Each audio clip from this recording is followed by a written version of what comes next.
Chris Rainey. Welcome to HR Leaders, the show where we interview today's most successful and innovative HR practitioners. Today, we're lucky enough to be joined by Alan Colquitt. Alan is the Director of Global Assessment, OE and Workforce Research at Eli Lilly and Company. Alan, welcome to the show.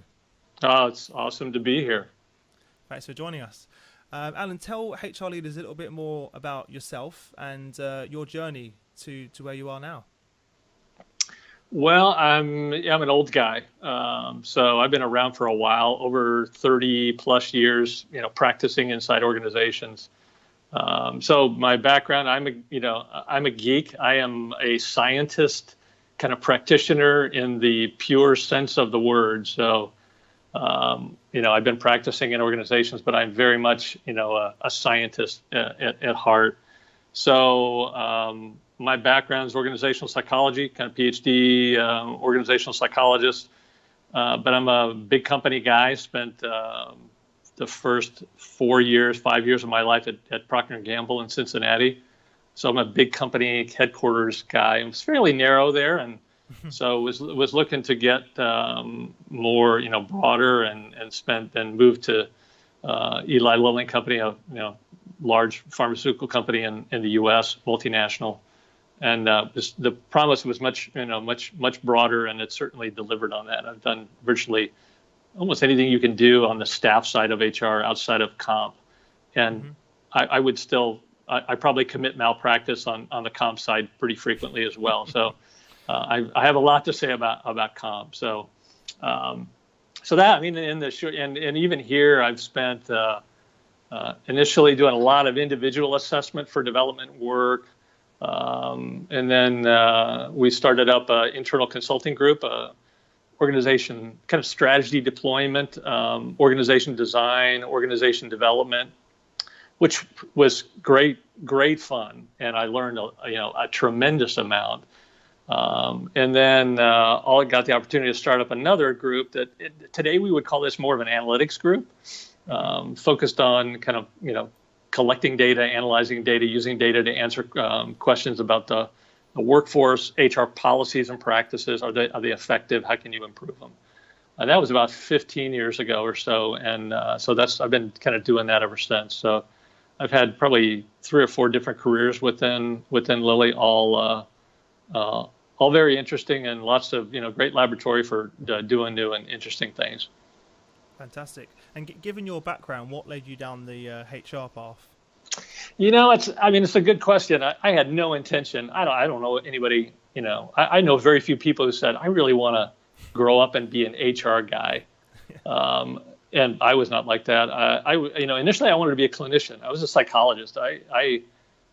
And I'm still cursed by this today, way overthinking why people do the kinds of things they do. I grew up in a very interesting family, and so I was always scratching my head about why people do the things they do. So I had set out to be a clinician, and at university and in my undergraduate experience, I went down that path, and I ended up working with a clinician who was finishing his major kind of PhD dissertation kind of final project. And he would come in, and we were doing running groups through laboratories. This was back in the late 70s, and he was completely wiped out from 40 hours a week doing therapy and counseling work. And so we would talk a lot about that over a beer. He'd say, are you sure you want to deal with sick people? Yeah. And I said, well, I don't know. I grew up with sick people. It's all I know. And he said, what you should do, and this is very similar to the story Dave Ulrich tells us. He told me, go to the business school and talk to this guy, and see about this thing called organization behavior. It's the exact same story he tells. Yeah. And I did, and I thought, wow, this is kind of interesting. You're dealing with reasonably healthy people. Now, after 30 years in organizations, that's funny because there are a lot of sick people in organizations. That's for sure. But you're dealing with reasonably healthy people on things that I kept found were kind of interesting. How do businesses succeed? How do they use people to be successful, and how important are people to these businesses? And I made a terrible mistake, in my undergraduate experiences, because I was a purist. I did not want to set foot in the business school. I saw them as part of the conspiracy, right? Yes. I didn't want to join that. I didn't want to go to work for the man.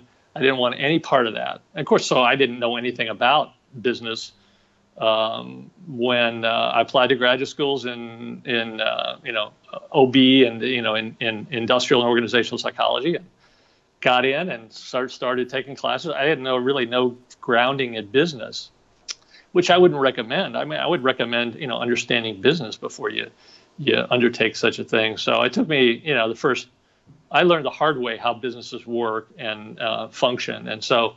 But it was a great move for me. I mean, I really have enjoyed the people part of what makes business and organizations successful. So I think, I don't look back very often. Great. And moving to where we are now, what really occupies your mind on a day-to-day basis? Obviously, you've been in a number of roles. You've had that experience for the past few years. What now really occupies your mind on a day-to-day basis? I mean, it's a few things. I mean, certainly there's big projects that we're working on, why can't you get women to the top of an organization? These are big, complicated systems, and for people who don't think these are big, complicated projects, they don't understand it, or they haven't looked at it, or studied it, or tried to intervene. So, I mean, we have big projects that we're working on, like that, how can you predict whether people are going to leave or not? Mm-hmm. Trying to figure out, build analytics kind of flight risk models. And so how can you tell whether your most priceless scientist is getting ready to head across the street or to move to one of the coasts? So there's some big projects, obviously, that are really, always on my mind.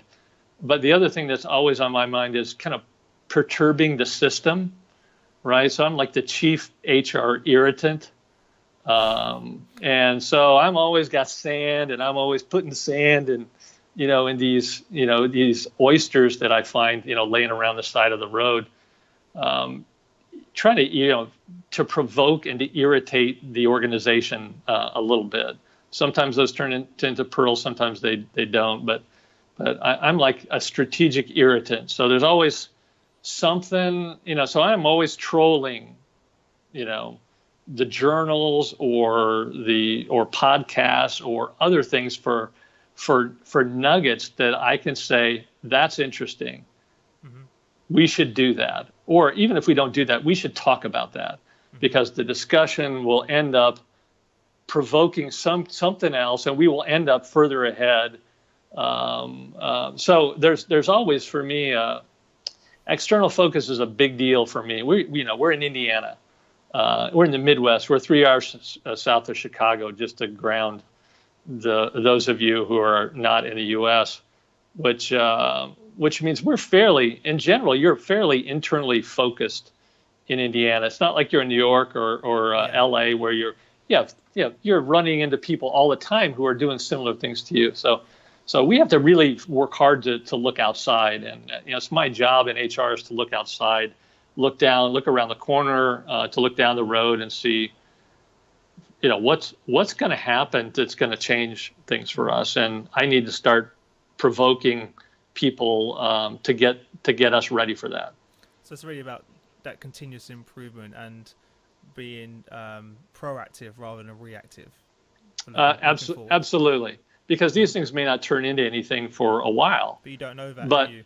No, and I believe in the kind of the waves of change theory. So you can't have wave 2 unless you have wave 1, and so you have to, you need repeated exposures. The more you expose people to these ideas, the more they think they were theirs, which helps. But the more they become comfortable with them. So the first time you expose people to things like, even like what I've been working on now with performance management, it sounds crazy. But the second time they hear it, it doesn't sound as crazy. And the third time they hear it, it doesn't sound as crazy. And they start to talk about it and they get more comfortable with it. So you have to start early, just socializing some of these more radical ideas and disruptive ideas. And so I think that's part of my job is to do that, which, always annoys people a little bit because people almost always after they meet with me, they feel worse. And I know you're starting conversations to perhaps some that didn't want to have those conversations, but also right. Or you're also exposing areas that you can improve. But unfortunately, with improvement means change, and with change means more work. That's exactly right. And that's the problem with any improvement or continuous improvement or innovation. A lot of companies get the backlash because people don't like change. Yeah. And it does mean more work. And you have some people like me and you that love that challenge. They're always looking for new things. And my partner always says, Chris, you're always looking at the new shiny object or the new thing. And I love that. But it's also, it means that for our business that perhaps we need to shift a few things. There's more work that needs to be done. And it exposes some of our vulnerabilities and flaws at the same time. So right, yeah. So and then I suppose the last thing that I do, I try to read the technical journals. I'm an evidence-based guy, so I'm always reading the science, and I think I don't think enough practitioners are doing that. But there's good science out there. It's hard to get through, but it's not always easy to find. But I have to do that. Again, I have to do that to support some of the things that we're doing now or some of the things that we want to do in the future. Could you share one of the projects or transformations that you've been through that you're most proud of? Well, I would say, our performance management transformation is probably one that I was, pretty heavily involved in, that we made some pretty significant progress on, and this is another one. This is an example of where you're behaving pretty, very much like a heretic. So I took over performance management in 2010. We had this big wheel and we had names on it. We spun it, and my name came up. It really wasn't. It wasn't that bad, but it felt a little like that. And I thought, okay, I've been around this all my life, all my career, studied it, fixed these systems, implemented new systems, but I've never really owned it. And then I thought, well, how bad could that be? I'm getting a head count. This will be good. And it turns out it was awful. I started getting the hate mail, and people hated this system. And so I said, well, I'm a smart guy. I'm a scientist. Let's look at what the science has to say about how you fix this process. And so I ended up concluding, wow, what the science says we need to do, turns out we're not doing any of that. And it turns out there's very little scientific support for all the things that we are doing. That sounds pretty cool. So I thought that was very interesting to me. So I was hooked. And so, it took a year of repeated wave 1, wave 2, wave 3 discussions with senior HR people here about maybe you should get rid of performance ratings. And this was very early on in this discussion. This discussion happens quite a bit now in the business press and the HR media. But back then that people weren't talking about that. Yeah. And so over time they start to warm up to it, and we made a very strong business case for removing ratings and simplifying our process. A lot of the things people are doing now, after a lot of work and a lot of exposure and a lot of socialization and a lot of data, we did it. And we had a super supportive CEO and senior team, and that were willing to take the risk. And so we made a lot of important gains, I think, in simplifying our process, making it a lot easier, getting rid of the judgments people were making with poor data and low quality, low fidelity kinds of decisions. And people are having just better conversations now instead of worrying about what's my rating going to be and how's it going to affect everything else that happens to me in my career. So, it was really rough sledding, but it's an example of what you have to do to make, significant change happen. You have to have wave one, you have to have wave two, and you got to expose people and find different ways of telling the story. And we still run that same process today. It's working extremely well, very low, very simple. And I know you're a technology guy, and this is one of the things that I love about the technical solutions we've implemented. It. I mean, we have these big, I won't say who it is, but we have a big enterprise, system for performance management. But we forced them to make it so simple. It was almost impossible. And it was very much like the Adobe. Adobe tells the story of when they were getting rid of their performance management system of interviewing 17 different software vendors, and they couldn't find any of them that would make it simple enough. So they developed their own. And it's very much like that. These systems are hard to make simple, but it's very simple and I think very effective for us. So what were the main challenges you had to overcome then during that process? Well, a lot of it, I mean, honestly, a lot of it is, one of my favorite change models is Black and Gregerson, Hal Gregerson and Stuart Black, failure to see, failure to move, and failure to finish. I think the huge challenge we had, and most other companies have in this area, but other areas as well, is a failure to see. So how do you make all these decisions you have to make about people without ratings? So it's just this, and even more radical is, I think you should get rid of pay for performance, for example. It doesn't work, and money doesn't motivate, and there's it's a different story, but you can only imagine what it feels like to tell a senior executive, hey, I think we should get rid of our meritocracy, right? Yeah. And so they're thinking, well, if you don't pay people based on how they perform, what do you pay them for?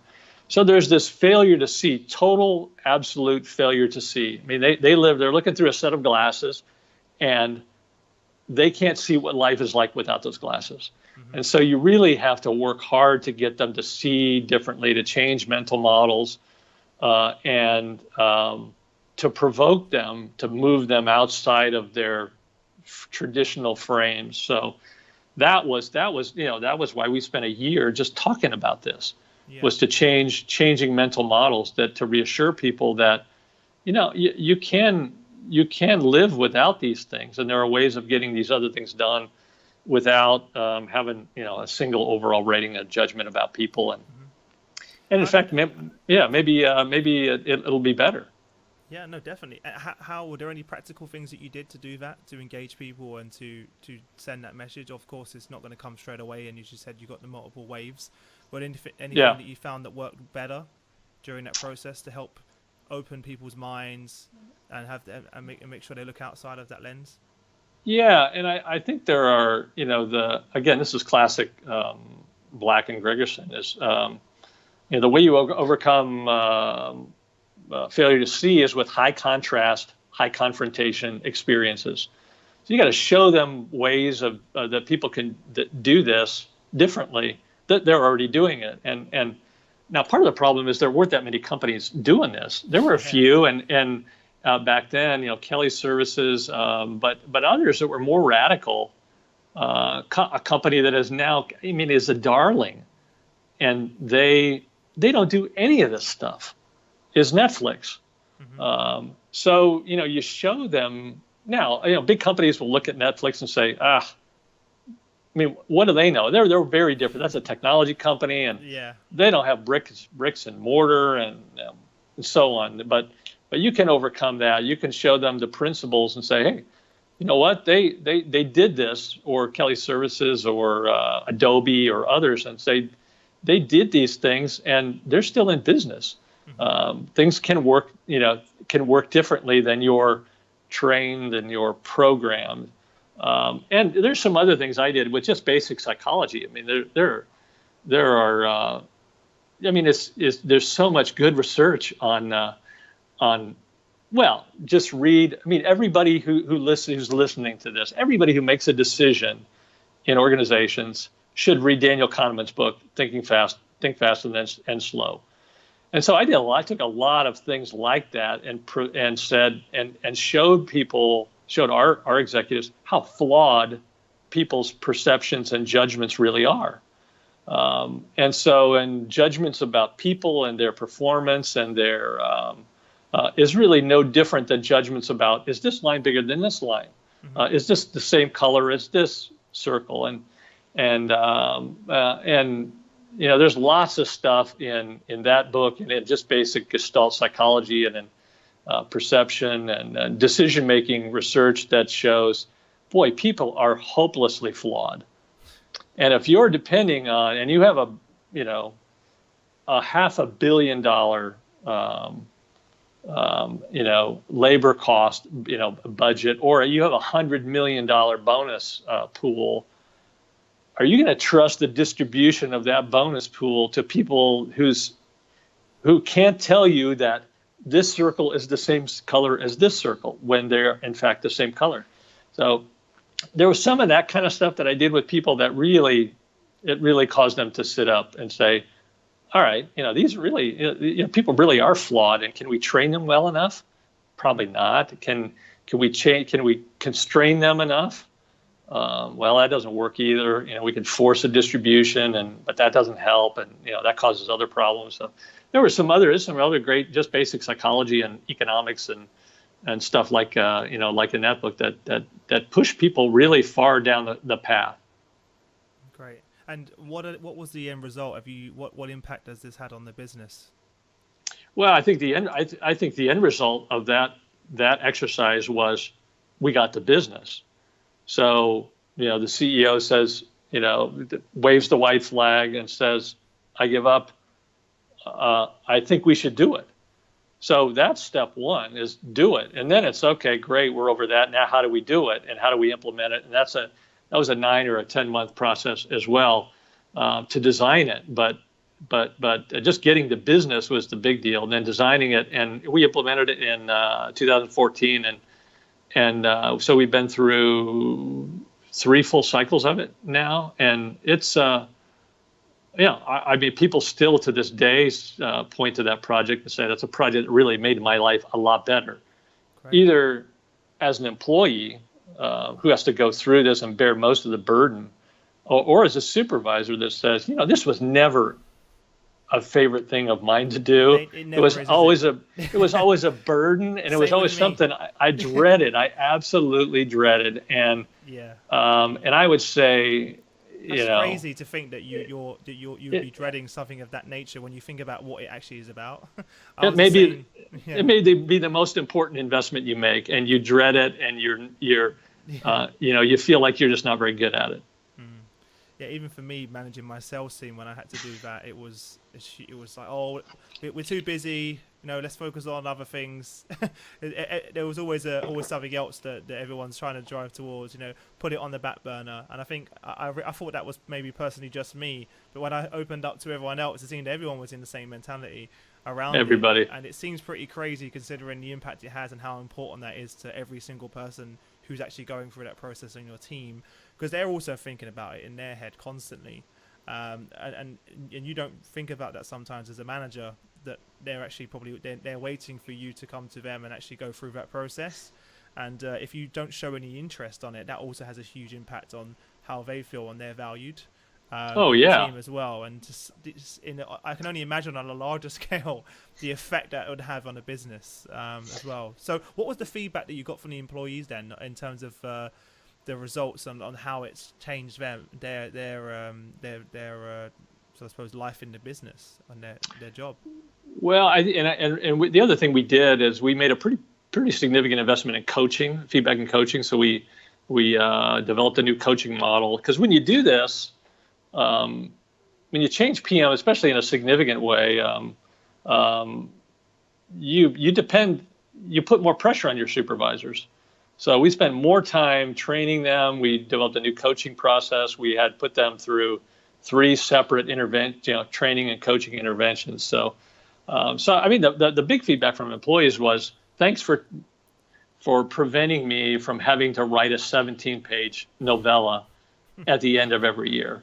Sure. And which was interesting because, this is why should the employee be writing all that? And so we put all that on an employee, and they had to document everything they did, because they felt like if they left anything out, they might have missed their opportunity for they have to look good. This is your only shot one time a year, and so we took the pressure off of that. I mean, they literally have. There's really no required documentation for employees at all now. And supervisors only have to write literally a simple paragraph at the end of the year. So what you find is employees saying, and so when you're a supervisor, in the old way of thinking, again, the old mental models, right? It's all about keeping score all year. You're going to have to grade somebody at the end of the year. So the whole year is mostly about keeping score. Are they going up? Are they going down? And so now, instead of keeping score all year, you can coach and provide feedback and help people get their work done, and really, which is what you should be doing anyway. All the time, yeah. Why should it be a once a year scenario? That's what I never got as well. I mean, also, people's needs change throughout the year. Oh yeah.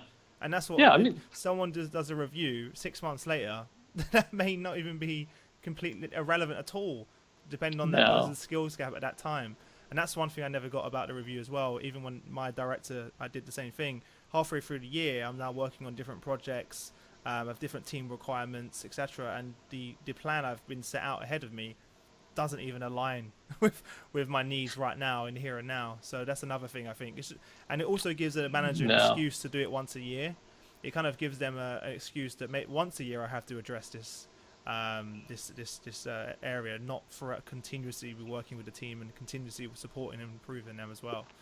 So no, and that's just a sign that we have the thinking all wrong on this. So if you're doing it once a year, then what you're doing is aligning your management system with the financial system and the comp system. And who's to say that's the right thing to do? Yeah. And mostly I can say that's precisely the wrong thing to do, because your work has its own cadence, and your projects have their own cadence, and you should review these projects all the time. Every week when we get together, we talk about these projects.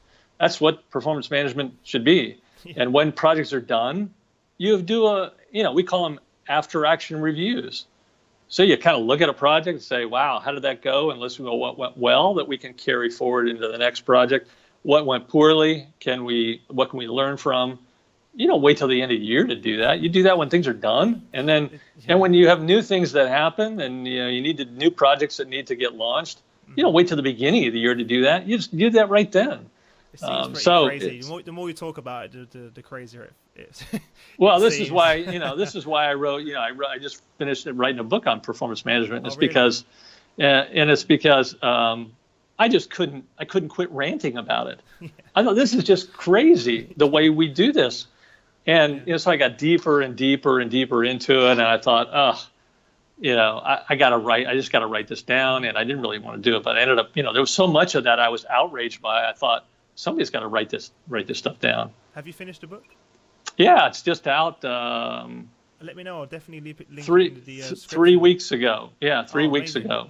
That must be pretty amazing for you to put yourself out there as well, which must be very exciting for you. Yeah, no, I'm afraid all the people all your HR tribe, they're all going to look at it and say, you got that all wrong. That's my big fear, is I missed it all.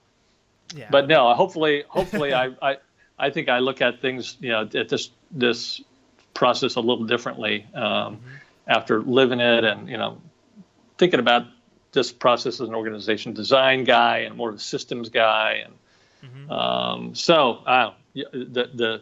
the guest shall be the better judge of the feast than the cook. So we'll see. What's the book called? Next Generation Performance Management. The subtitle is The Triumph of Science Over Myth and Superstition. Fantastic. Well, I'll definitely link that in the description so the members can have a look at that. So thanks for sharing that. In terms of skill sets, obviously the one thing that is a big topic right now is the ever-evolving skill set of HR. Right. And it's only now with the introduction to technology, it's evolving. And I was interested to get your thoughts in terms of what do you feel what HR skills will be more important in the future, and how are you currently preparing for that within your own business at the moment? I mean, that's a good question. I mean, the one, especially in our business, I think we do this really, really well in our company. Other companies probably too as well. But I mean, you can't be an HR guy, or HR person. You have to be a business person. And if you don't understand the business, then you're not going to be effective as an HR person. So, kind of knowing the business is really critical here. And not just knowing the business, but also one of the things we spent a lot of time on in this organization, especially when we had this internal OD consulting group, was making sure our business people really understood strategy, and not how you design a strategy, but how you implement a strategy. And so we built a very detailed planning process. But the planning process really was a design process that said, okay, if this is your business, what are the capabilities do you have that are going to cause you to win? What are the capabilities that, so you have to be world class at those. And this is work. What kinds of work processes are core for you? And then you as an HR person need to then say, where do I find, now what's the people part of these capabilities? So capabilities are bundles of people, process, and technology. So what are the people parts of these? So if we bring a new drug in that deals with diabetic retinopathy, so who do we know? So we need people to know something about the eye, and where do we find those people? Mm-hmm. And where do we find those people before other people find those people? So this discipline of how you think about organizations, how you translate strategic kind of advantage into capabilities, how you pull the people part of that through, and then how do you turn recruiting? How do you find those kind of people recruiting? How do you and then how do you reward and recognize and develop those kind of people, and so you have to pull that all the way through. So that kind of strategic thinking for HR and appreciation for that is, you can't just come into HR and think about turning the crank on a recruiting system or a comp system. You're helping the organization achieve its strategic objectives, and you need to understand how that works through HR. Yeah, I love the way that Dave always puts it. Dave Orrick, he always talks about the TLC. You probably heard him say it loads of times. Yep. Looking at the strategic need, then looking at what are the talent, what are the leadership, and what are the culture, and what's needed in those three areas to solve that. And it kind of really helps it simplify it. Of course, there's a lot more that you need to go into, but it's a good way to look at that as well. How far along the journey in terms of technology, HR analytics, data? How far along on the journey are you guys in the business in that area? I mean, it's funny. I mean, I spend half of my day every day thinking about this part of it. We're fairly far along the journey in terms of implementing large scale technology platforms to run the business. And we're in the middle of kind of talking about what's the next generation of that. And on the analytics side, so with that, we're ahead of the game there. I'm not sure we're really ahead of the game, but we have good data infrastructure, decent data infrastructure. And on the analytics side, I think we're probably I would say we're fairly advanced in terms of thinking about advanced analytics. How do you solve complicated problems with data? Mm-hmm. We've had some fairly big, important, successful projects where we've demonstrated value there. And I think, unfortunately, where we're stuck, where we're probably less developed, is on the more basic side, the more foundational side, foundational reporting, foundational data accuracy and governance, and data warehouses. So there's an infrastructure part that when you're a company and you're always making bets and trade-offs in HR and in IT, that it's easy to underfund that and to take those funds when you need to put more more money into R&D, for example. But Yeah. so we have underfunded that, and I think we realize that, and I think we're in the middle of trying to figure out how to solve that. So I think we're a bit,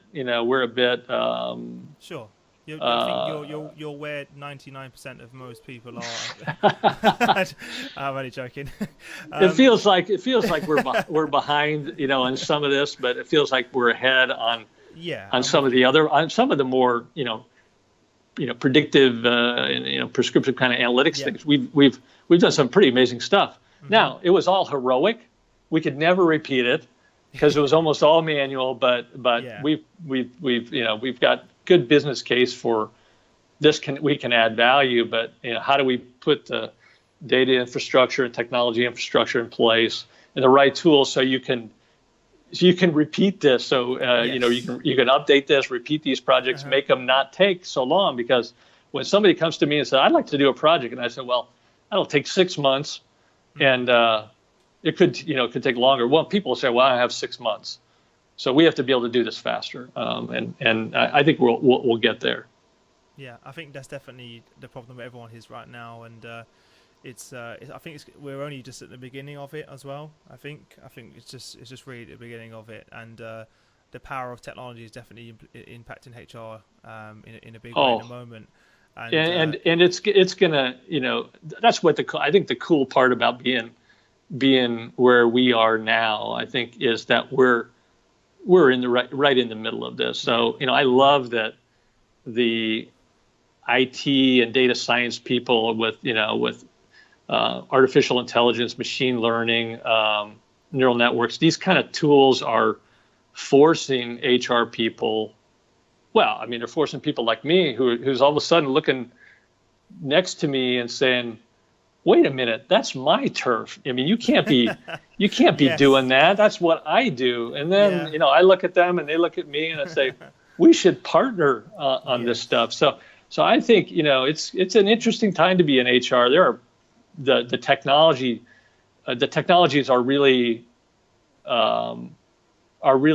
far ahead of our ability to deal with how can we harness these for good? How can we make better decisions with people? And HR people are not usually people that take to technology. So they're saying, I don't like it. I like making decisions based on my gut. And so it's a great time, I think, to be in HR because technology is really provoking us. Great, fantastic. Well, look, this leads us nicely on to what we call the quick fire round. So here I'm going to ask you, sounds like a game show right now, doesn't it? Yeah. Here we're going to ask you 5 questions, and you have no more than 30 seconds to give us some amazing answers. Are you ready? I can't wait to hear what I'll say. Yeah. So what was the number one thing that was holding you back from becoming a senior leader in the field of HR? I mean, I will say this is going to sound bizarre, but honestly, it was self-confidence. I always felt like somebody was going to say, well, you're obviously insane, so you have no idea what you're talking about. And it took me a while, I think, to feel confident enough to really, provoke the organization, provoke senior leaders, and feel comfortable enough doing that, and that I had enough to offer to be, to really improve prove my worth and improve my value.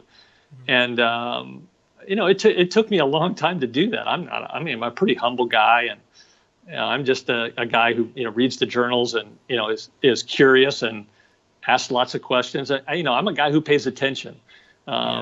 So, but it took me it was self-confidence. Honestly, it's just feeling like I could do it.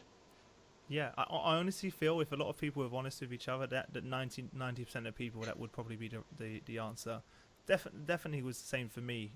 After 5 years of working in the World Trade Group, heading up one of the largest HR events in Europe, I had all these ideas, all of these ways which I thought that we can improve the organization, both people and the projects. But it took probably 3 to 4 years before I even made anyone aware of it or had the conversation with the right people, out of fear of being told no, or fear of being told, who are you to come to us with these suggestions as well. And also, as you said, then you got to back it up, right? Yeah. You can't just Yeah. come with a problem without a solution. That's a lesson I learned very early on in my career. So Yeah. yeah, I really appreciate the honest answer, and I think a lot of people will probably share the same thought as well. What's the best piece of business advice you've ever received? Wow. I would say and this is somewhat peculiar to the kind of the culture I live in, but it comes in the form of a question: is this a hill you want to die on? And so there's always this, and I'm trying to remember. I think it's Bob Quinn at U of M. We worked with him a long time ago, and he always told me, if you're not nearly compromising your career every day, you're not doing your job. And so, but at the same time, there's always there's rules for OD guys, right? For OD people, rule number one: stay alive, right? And I have these rules on my desk, and so there's always, how important is this? Mm-hmm. You have to live to hunt and to fight another day. Is this the one? And I've decided, yes, these are hills I'm going to die on. And if I die and they fire me, then so be it. But you have to think about those choices deliberately inside an organization. Great piece of advice. I would say, I was about to ask you, what's one book you'd recommend for our audience? But I think you mentioned one earlier. Of course, we'll link in your own one. But is there any? If there was one book that you were to recommend outside of your own one, what would that be, and why? It would be Kahneman's book, Think Fast and Slow. Anybody in an organization who makes a decision should have to read that. It should be required reading. I'm going to read. Now, it. I mean, it is thick, and this is kind of a summary of all his work, especially with Amos Tversky. But boy, if you make decisions, or if you think about people systems and people strategies, you have to read that book. And you have to, think about what you're reading and how it should affect, especially HR policies and practice. I mean, it's absolutely. And if the other one would be Pink's Drive. Mm-hmm. That's one of the best books to take good science and turn it into real practice. Unfortunately, we haven't, turned it into practice nearly as much, but that would be a close second. Mm-hmm. Perfect. And can you share one internet resource that you use to sort of increase productivity or stay in tune with current events? Yeah, other than the Google search bar. That's a great answer. That's normally my answer. No, and it's I use a couple of resources as well.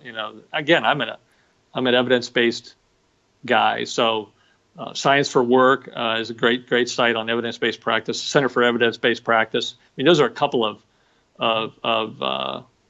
if you're an HR person and you want to know, what do we know about something that's science-based, those are places you can go to get real answers. These are not people who are selling you a solution. And increasingly, the stuff that comes into your inbox, these are, as we talked early on, are people who are selling you a solution. Yeah. So you need to find independent resources like that. And those are a couple. Well, I'll definitely link those in the description. And, yeah. What's one thing about your business that most excites you today? I think we talked about it. We talked about it already. This kind of, where are we at this point in time about, technology is disrupting HR. Yeah. And, after writing this book, I would say, and, becoming what I sometimes call kind of a reluctant socialist, right? So, I think we're at the, not just technology driving change in HR. I think we're at the very beginning of big paradigm shifts in HR. And by that, I mean even ideological shifts in HR about what's the foundation of how we structure HR. Is meritocracy really serving us well? Is thinking about the world in zero-sum kind of terms? Is zero-sum thinking, which is really defines most of the way we think about motivation and control in organizations. I mean, these are fundamentals. Individualism, these are I think in 15 or 20 years, we're going to talk very differently about how you motivate and control behavior in organizations. And I think meritocracy is going to begin to, this idea of meritocracy and placing all our bets on a few elite, smart individuals. And, I think the world is going to change in HR, not just from the technical standpoint. That's going to drive it. But the world is very different now than when we developed many of the mental models that we use that are the foundation for all our HR systems and processes. Traditional economics, classical economics and classical psychology, the law of effect, and operant conditioning. The world is different than when these models were created, and jobs are different, people are different. And we need different frames and mental models, I think, going forward. And we're just at the very beginning, I think, of understanding that. So that, I think, is going to be a blast. In addition to the march of technology disrupting HR. There's a lot to look forward to. It's a good time to be in HR. Absolutely. Well, look, Alan, you've been amazing. You've given us some great actionable advice, and I know that our members will be a lot better for it. So really, sincerely, thank you for that. Give our listeners one sort of parting piece of guidance, and then also the best way that they can contact you if they would like to get in contact. Probably, guidance. I would say, based on my own experiences, it'd be very similar to the guidance Bob Quinn gave me on if you're not on the edge of compromising your career, at least every day, if not every day, at least every week, you're probably not provoking the system enough. And I think if you're going to disrupt HR, and I think HR needs to be disrupted, you're going to have to get people to think differently. And if you're going to get people to think differently, you're going to have to take some risks.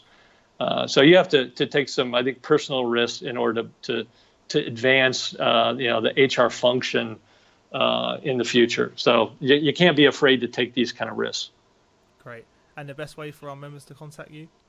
LinkedIn is a fine way. Just email me. My work email is Colquitt, my last name, _Alan, ALAN, _L as in Lee, at Lilly, LILLY.com. Personal email works as well, acolquitt5@gmail.com. And then LinkedIn, I'm on LinkedIn as much as the next guy, and that's how we so yeah, and I would say I was surprised to hear Dave Aldrich say, "Hey, email me." It's like, I'm going to guess what? I'm going to email Dave. Yeah. But for me, for sure, just absolutely email me. And if I love to talk to people about problems, and how do you think I've learned so much? I had lots of people sitting around, and that's how I pay attention. Yeah. So absolutely, email me and we can connect that way. People would still, in this day and age, underestimate, just asking. Like, a lot of people say, how do you get these guests on the show? Ask them to come on the show. Make an effort. I ask them. Yeah. I know they expect me to come up with a weird and wonderful answer, but a lot of the time it's just people want to have conversations, and people would like to share their journey, and I love to listen to their journeys as well. So it's what it's about, right? It's a continuous, as you said earlier, continuous improvement, that hunger for learning, continuous. I honestly, I don't see any other reason to get out of bed every day than if I'm not going to be learning new things, to be exposed to new things. And there's one thing. There's one thing I will say. This. I think this is brilliant. I read this book by Nassim Taleb called The Black Swan. I don't know if you or anyone else has read this book. It is a brutal, brutal read. But at the end of it, and it's about the unpredictability of things, and in it, and I love what he says about. He said, I was convinced that I don't know anything, and I think there's the other piece of advice is, assume that the more you read, the more you know, the more you assume you don't know anything, and you're probably going to be better off. Yeah. So, God, there's so much to know. So, and there's such smart people. I assume you haven't figured out anything, and you'll probably be better off. Fantastic. Well, look, thank you again for joining us. Guys, my pleasure. Yeah, thanks a lot. Guys, make sure you head over to hrdleaders.com, and there you'll find all of the show notes on the episode. I'll include all of the links and the books that we've discussed. Again, thank you for joining us today and sharing your journey with HR Nation, and we wish you all the best until we next speak. Okay. It was a great pleasure. Thanks for the invite, Chris.